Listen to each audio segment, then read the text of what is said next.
Traffic lagi padat, website malah lambat. Sini-sini aku kasih tahu solusi website anti lemot walaupun traffic lagi padat. Halo sob, ketemu lagi di tutorial jagoan. Di video kali ini, aku bakal ngebahas apa itu Redis mulai dari instalasi sampai definisi.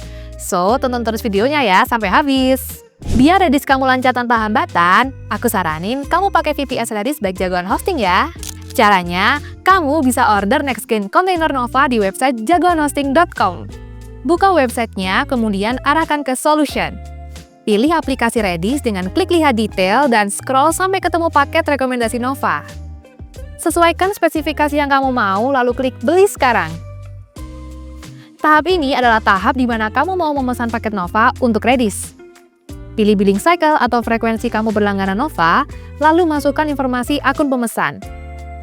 Jika sudah, klik pesan sekarang. Untuk lanjut ke langkah berikutnya, kamu perlu menyelesaikan pembayaran melalui detail pembayaran yang tersedia dulu ya sob. Jika sudah melakukan pembayaran, kamu perlu mengakses member area jagoan hosting melalui alamat member.jagoanhosting.com. Selanjutnya, masukkan kredensial akun jagoan hosting kamu. Jika sudah masuk ke halaman dashboard member area, pilih service, kemudian pilih layanan Nextgen Container Nova. Halaman ini adalah halaman detail produk Nova yang udah terinstall Redis. Untuk setup pertama kali, kamu perlu mengklik tombol detail. Setelah muncul detail produk Redis, klik IP address yang tertera pada kolom informasi Redis Commander untuk membuka tab baru berisikan aplikasi Redis yang sudah terinstall pada VPS kamu.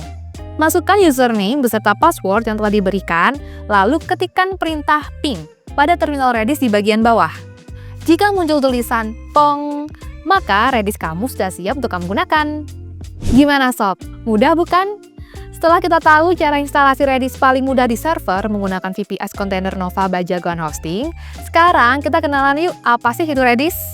Redis adalah sistem penyimpanan data open source yang dapat digunakan sebagai database, system case, atau message broker. Berbeda dengan penyimpanan data kebanyakan, Redis menyimpan data di dalam memori bukan disk fisik, sehingga memungkinkan Redis membaca data lebih cepat dan tidak membebani server. Redis dapat digunakan di berbagai bahasa pemrograman dan dapat dibangun di atas replikasi dan memberikan high availability serta kemudahan dalam otomatisasi sistem. Berikut adalah beberapa fungsi Redis yang bisa memudahkan kamu mengelola web atau aplikasi.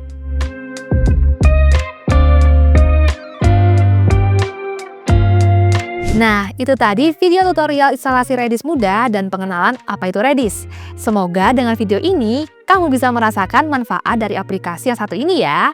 Like kalau kamu suka video seperti ini, komen kalau kamu punya informasi lainnya, dan jangan lupa share ke kerabat terdekatmu dan subscribe.